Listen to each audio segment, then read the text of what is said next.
তুমি জানো আমার বাবা দারোয়ানকে বলেছে তুমি যখন আসবে দারোয়ান যেন গেট না খোলে। ঠিকই তো আছে। ঠিকই আছে? হ্যাঁ, কারণ কোনো পুরুষই চায় না তার বাড়িতে কোনো মহাপুরুষ ঢুকুক।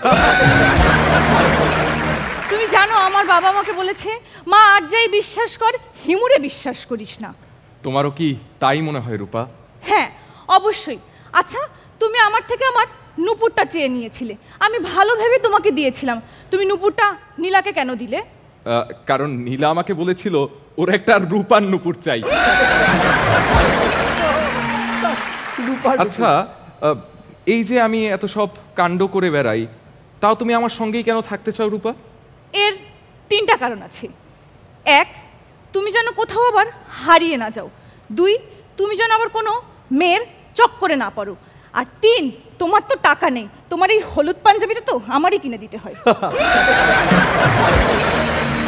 তার মানে তোমার আমার সম্পর্ক কি রোমান্টিক না রূপা? না, ওটা ইকোনমিক।